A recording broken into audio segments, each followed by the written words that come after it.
You are applying for a job, then you're missing it. Second application, third application, finally you got a job. Then there's a time you got the job, then you're starting to think, okay, where do I take my money? So you're thinking of investment.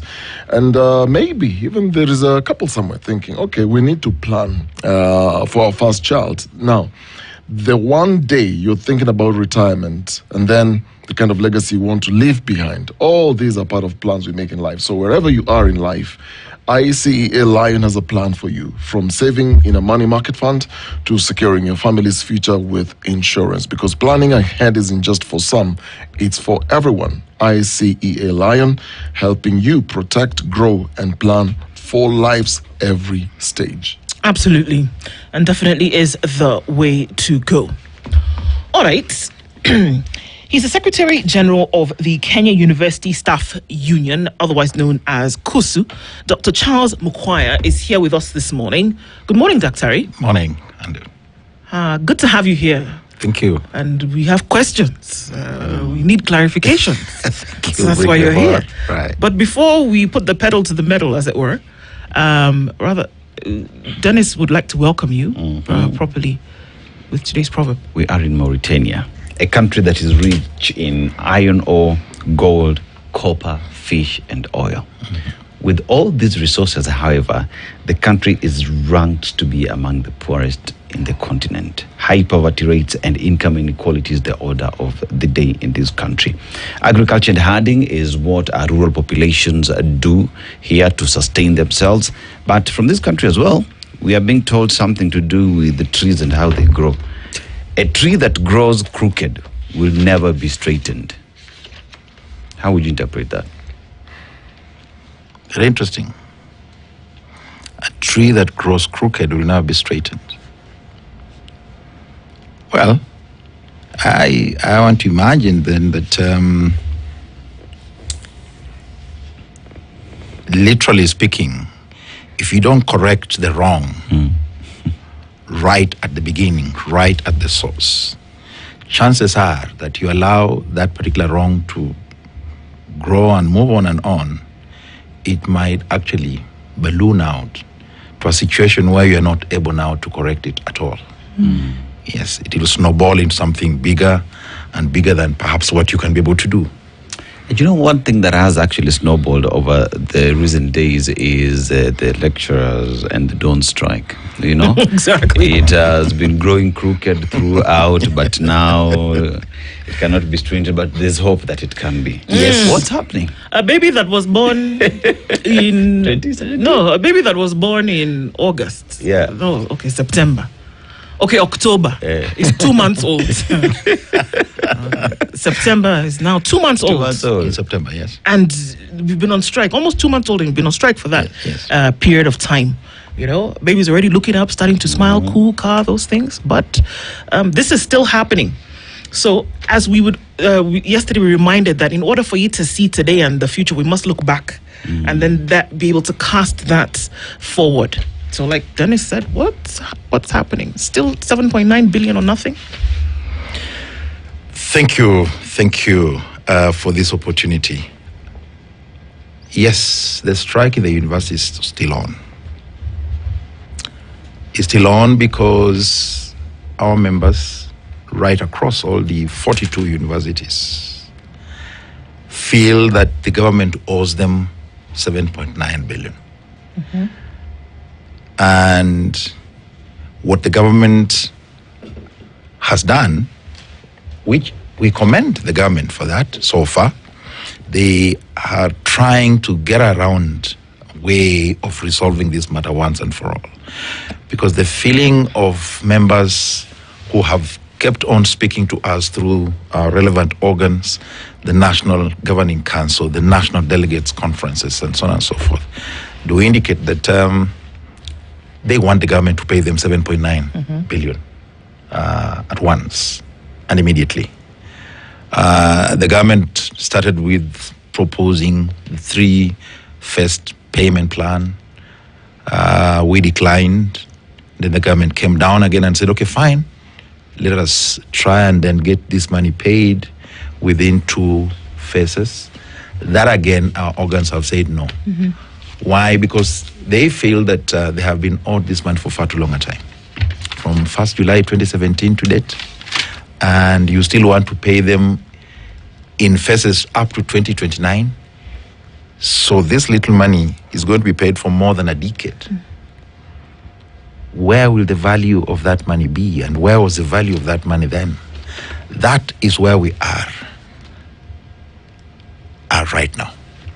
8 years. 8 years so far. So far are pushing for these monies to be paid.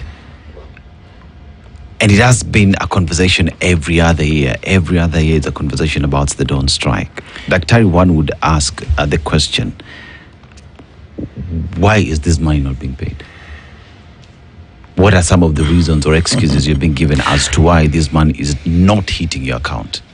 Maybe I'll begin by, saying this. It has taken this long because initially, when we agreed and signed this agreement on 28th of October 2019, we all agreed without anybody putting a gun on anybody's head. We agreed that this is it. And as the law expects us, after we have signed such an agreement, you submit it to the court of law to have it registered. So on 28th of October 2019, we signed. On 15th of January 2020, that agreement landed before a court of law. But guess what? When it got there, the very people we had sat and signed this agreement mutually were the first to raise their hand and object to the registration of the same. The employers, the government agencies, they objected. The Salary Certification Commission, the university councils, they objected. And when they objected, the court of law, being a court of justice, had to listen to them. Why are you objecting? But at the same time, the court also said, as I listen to you, I must also attend to the workers who are waiting for this payment. So the court then went ahead to register this agreement on the interim basis and told employers, whatever that is not disputable, go ahead and implement. While I listen to your new, issues that you're raising. So, 3rd July 2020, the court gave a ruling on the interim. So, implement. So, it was at that point that then the government looked for money to pay on the interim. The 8.8 billion. Okay. Because the new contestation was that the value, the cost of the entire agreement is only 8.8, according to the employers and the government agencies. But as we were telling them, but on the table we agreed the cost is 16.5 billion. Why are you now saying it's only 8.8? They said, no. This is what SRC has advised us. So they had to look for money, although it is us again who came out and looked for that money from the government to help the employer fast track the process, and it was implemented on the interim. Now, the suit now began to be heard by the court. And parties made submissions. Come 15th of January 2021, the court now ruled. Gave a judgment, not even a ruling, a judgment, final judgment. And said, no, we have looked at all the submissions that you have made here. We have listened to your witnesses that you brought here. The cost of this agreement is 16.5 billion, and not 8.8. At that point, none other than the government, the Ministry of Education to be specific, moved to the Court of Appeal, obtained a stay order, and filed a notice of appeal. Now, you see, with that, any time we kept on asking about our agreement, yes, we'll be told it's in court. It's in court. Yeah. So 2021, 2022, 2023, 2024, It's in court. But luckily, because they knew they did not have substance. So wait, so the appeal was never heard? Yeah, So the matter is in court? Yes, the matter is in court, but they forgot. But this, we strongly believe, is because they did not have substance in that particular suit. Okay. So they did not go ahead to file the record of appeal, the real appeal. It just remained as a notice for all those years. But an appeal has a specific period of time within which you are supposed to prosecute it and conclude it. So from 2021 all the way to 2025, we kept on raising to us. We're in court. We are in court. This is a stay, and so on and so forth. But we knew, of course, after 6 months, that thing is supposed to be quashed. So we had to move to the Court of Appeal towards the end of last year. And we informed the court, look, there was a notice of appeal that was brought before you, but it has not been prosecuted. And we feel that now it is time for you to quash this, because the period within which it's supposed to have been prosecuted is long gone. And so the Court of Appeal listened to us and said, yeah. They looked at the file and said, no, it quashed that stay and threw out that notice of appeal. And so their case collapsed. So when their case collapsed, we had now to tell them, pay us what the court indeed said. In fact, the Court of Appeal said the ruling of the lower court stays. The one of 16.5 billion. Yeah, 16.5 billion. Now, very interesting, this country. All these government agencies, the Ministry of Education, National Treasury, Salary Settlement Commission, the university councils, all these are government agencies, were in court being represented by none other than the AG. Okay. Yes. So when this Court of Appeal has now quashed and thrown out this case, the AG writes to the clients and says, our case has collapsed. That is in March this year.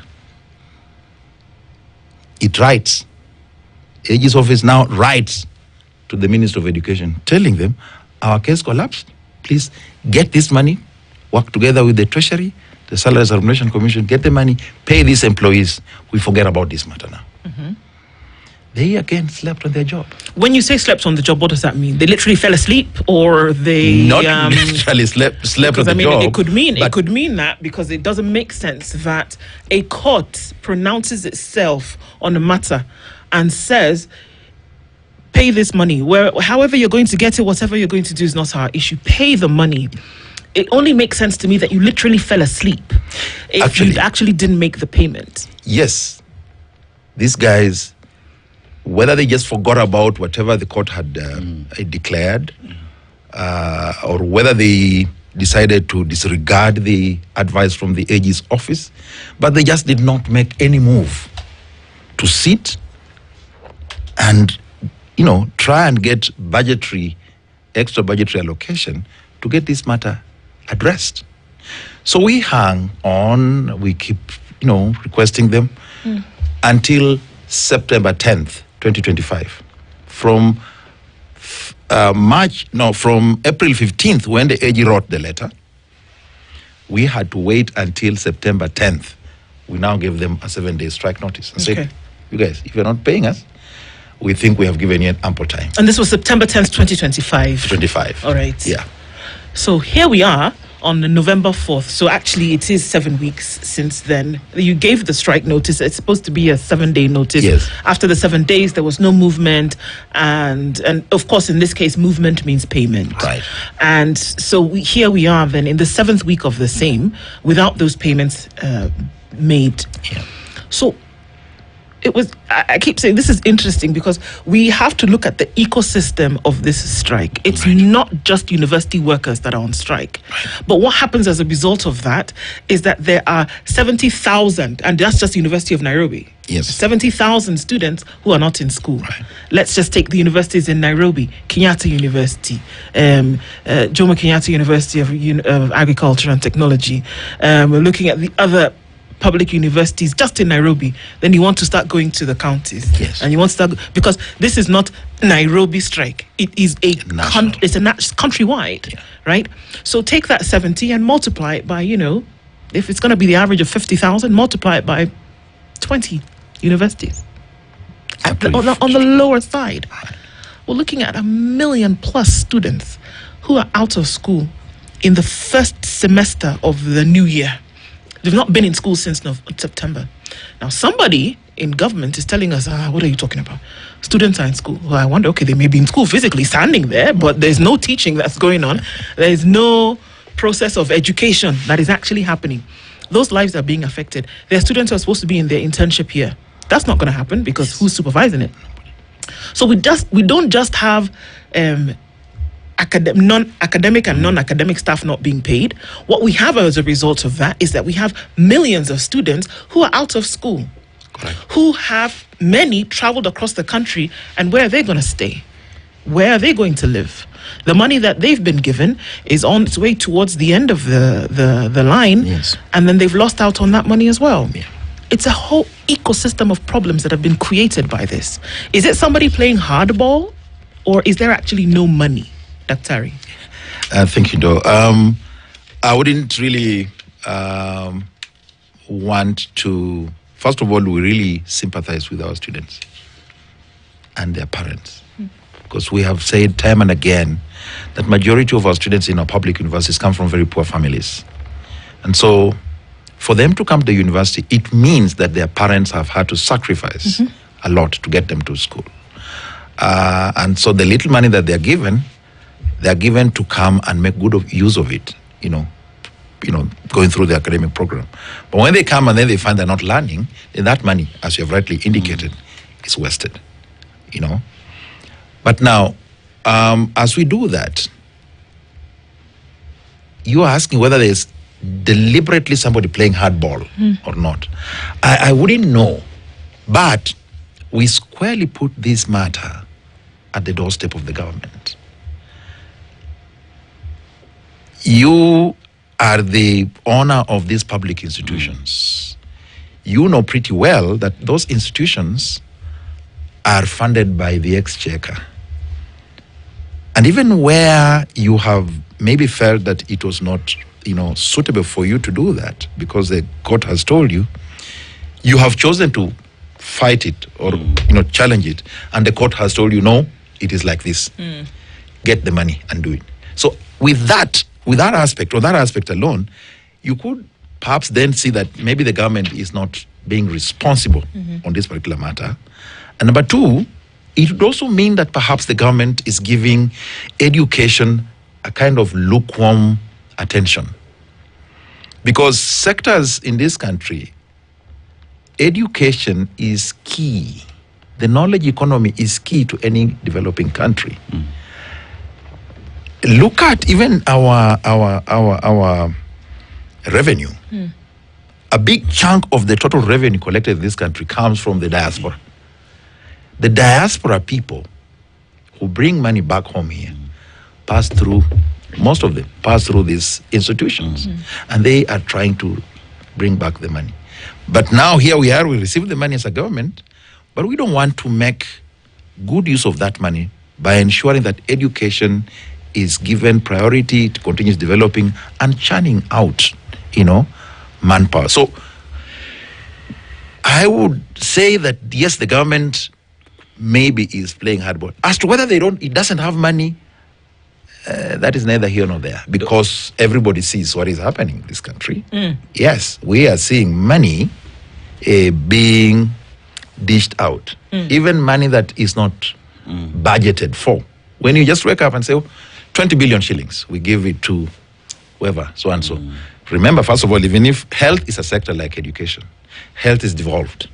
When the national government is coming out and giving out 20 billion like that, what is happening with the county governments that run those facilities? So we are seeing that the government cannot say it doesn't have money. The government has money. Look at the high taxes that Kenyans are now, paying.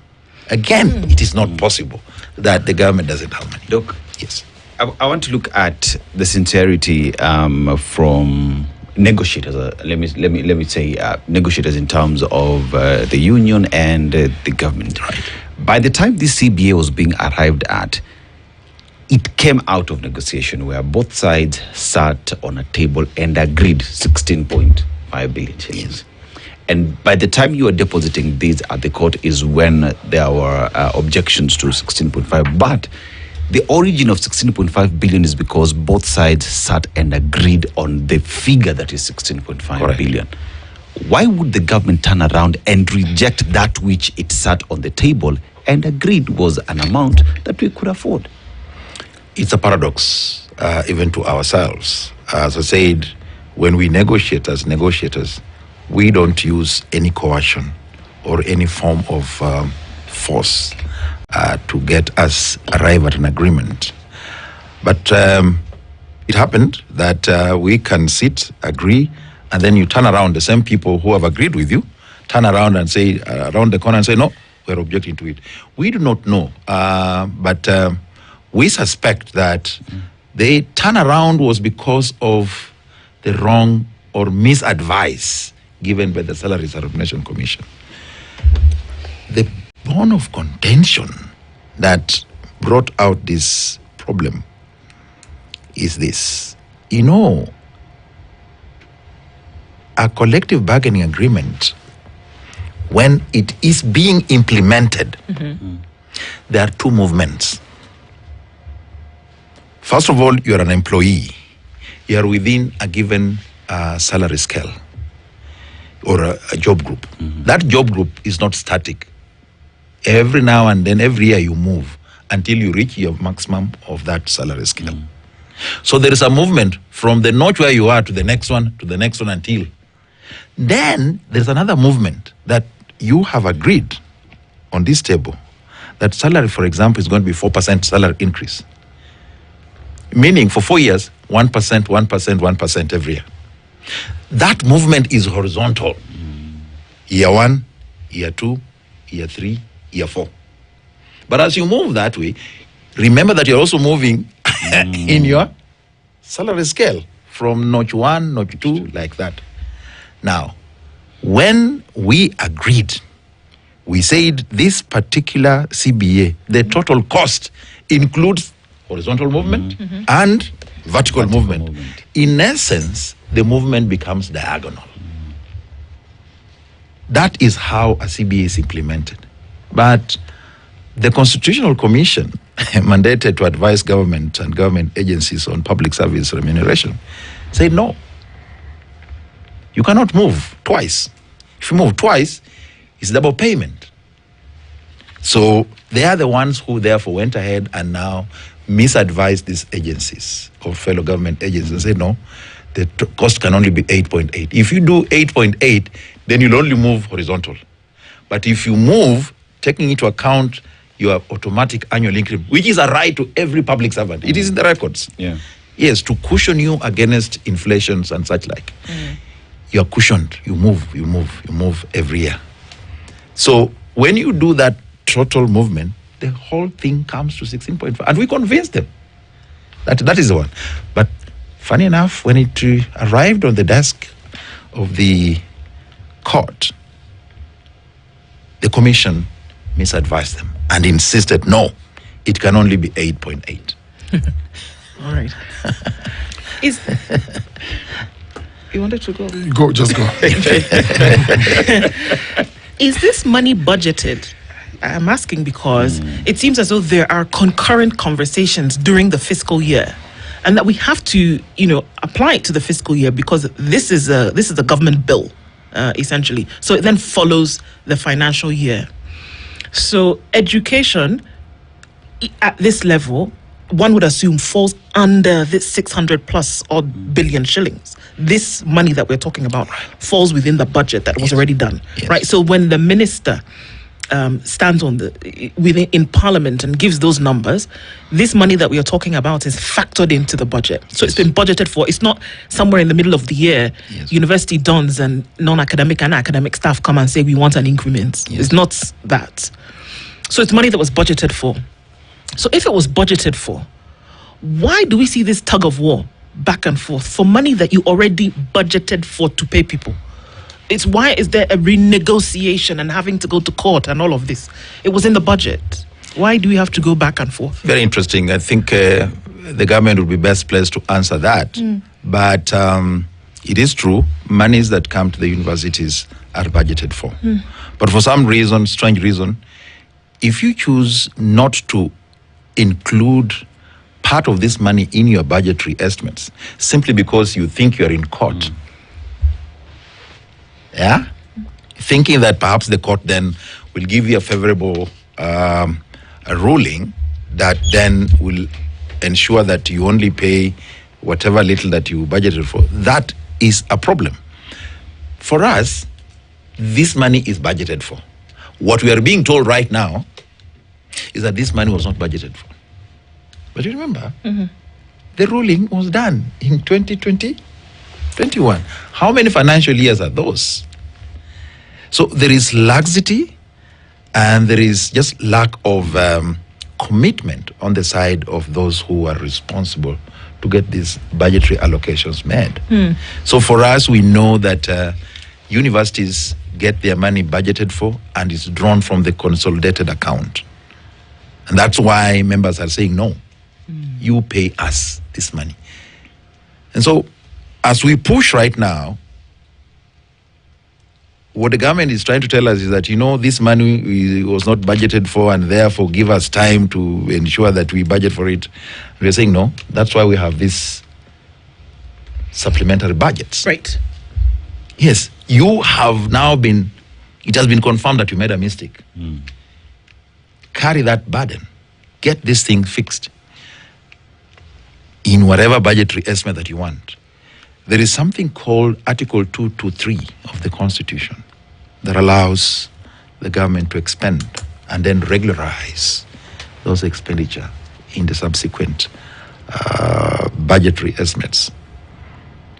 It's one of the things that we are trying to pursue with the government. There's a lot of discussion and negotiations going on, trying to see which way can we be able to get these things done. So yes, it was budgeted for, it was not budgeted for, but that is not our issue. Yeah. I mean, so 2017, when this conversation started, this was a different administration. And just listening to you from the very beginning, conversations were held between you and the other agencies representing government. And there was an agreement.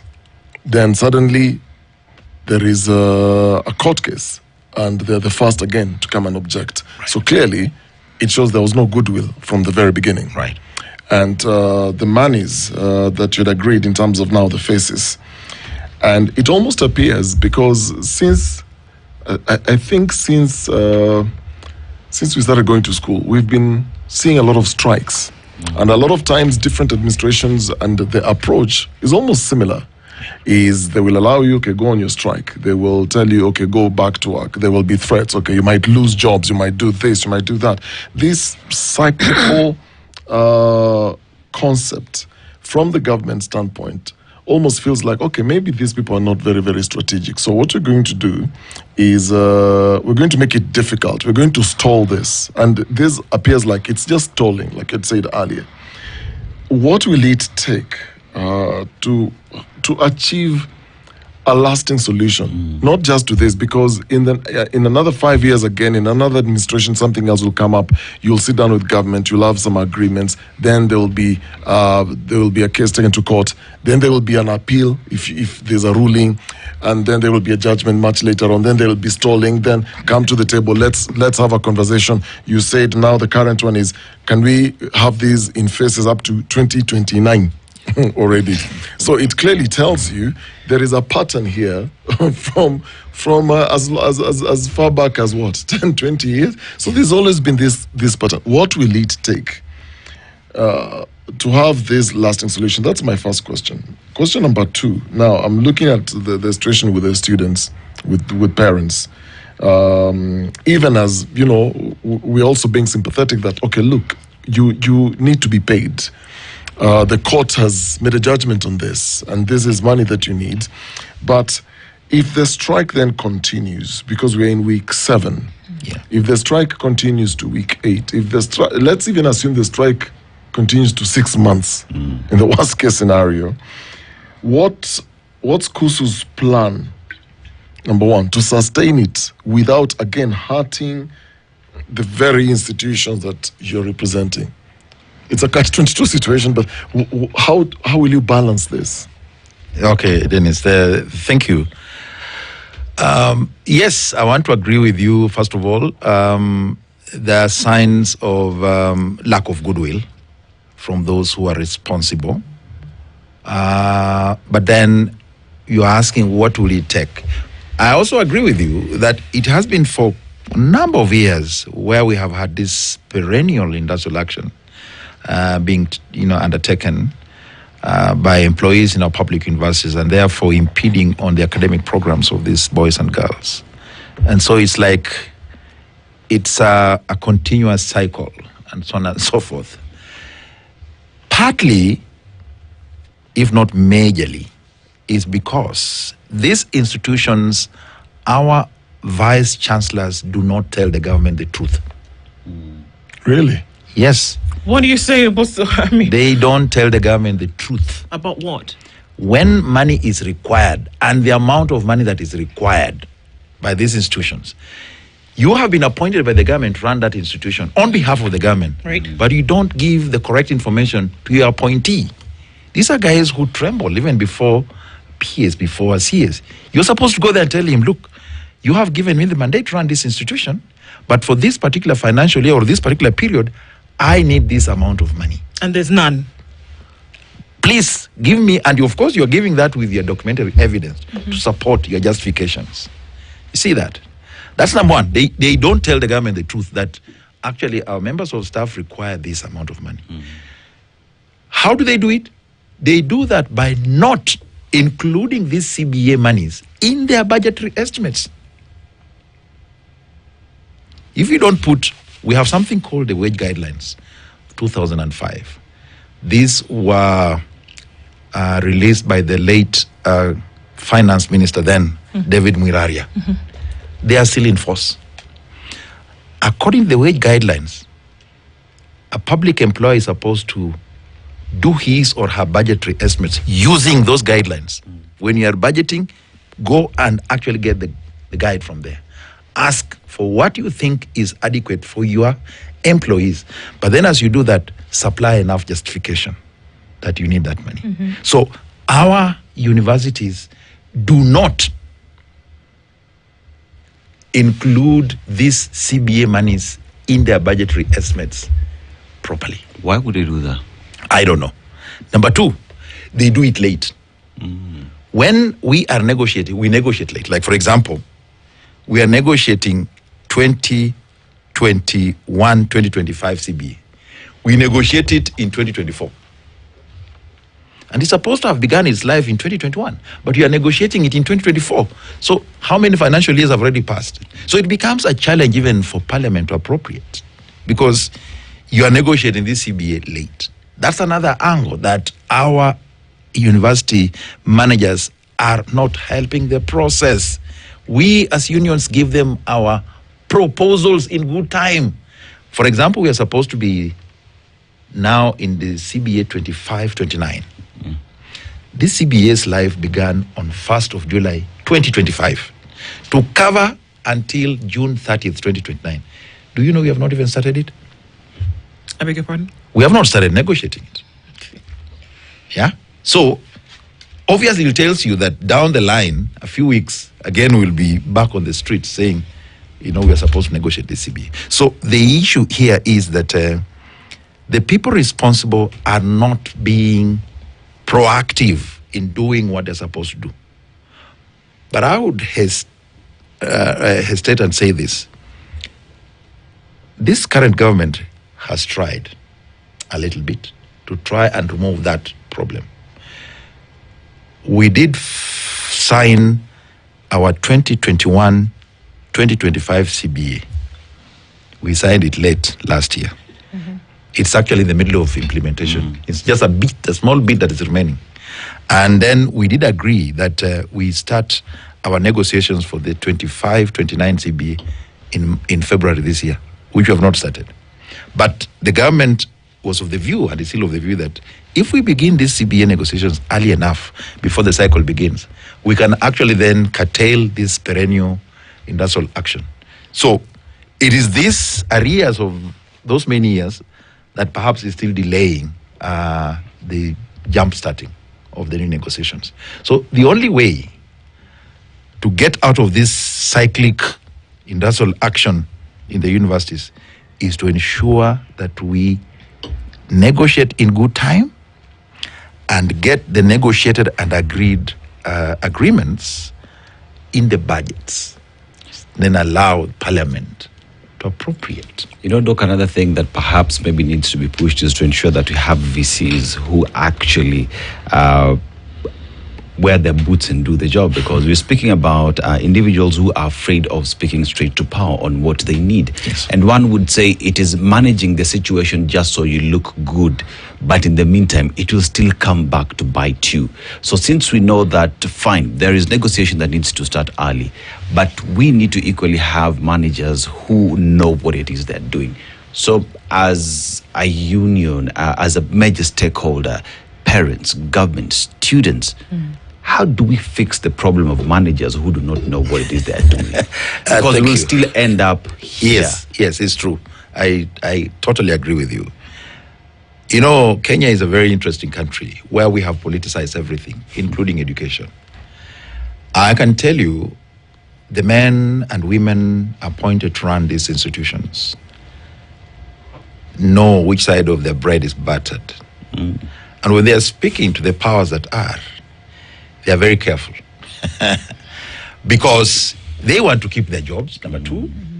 They want to retain and, renew their terms in office. So they will choose to tell the government what they would like the government to hear. And when we sit with the government, we always tell the government, for us, we will tell you even what we will not want you to hear. So do not just listen to these men and women alone, but listen to us also as stakeholders.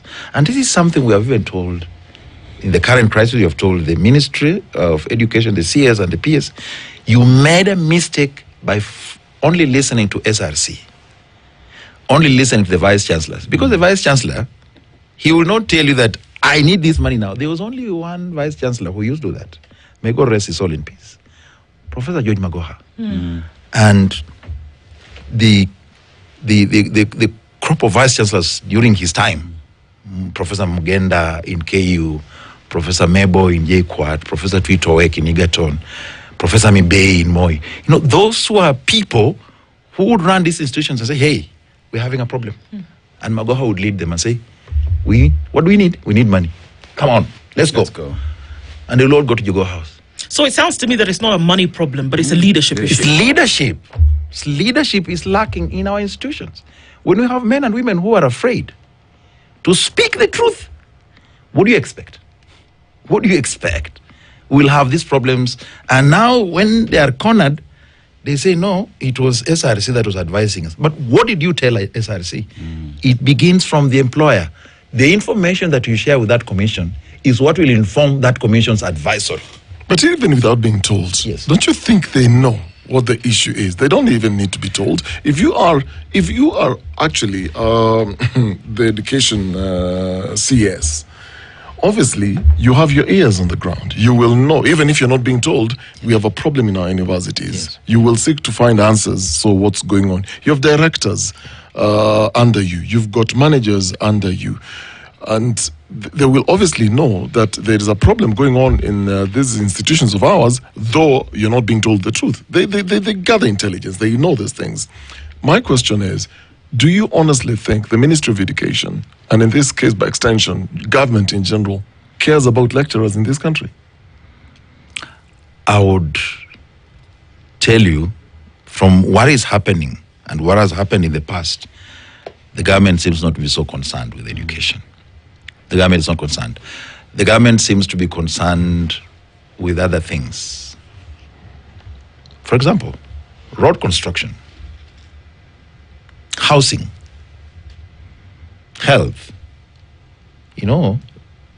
those ones are more, they're given more attention for whatever reason. But when it comes to education, we do not know what happens. And that's why I started by saying the priorities as a country, we seem to have our priorities down. A country that does not have education, and particularly university education running, so that we attract the collaborators, we attract the innovators coming in, we attract, they are looking at us worldwide. We are now being looked at as a pariah state in terms of education. Who would want to come and partner with our researchers here in this current situation? Or how are our graduates then looked at? Because look at the ripple effect, right? Yes. If we look at what was the university's table in Africa, that of course you had universities, top tier universities in the public arena.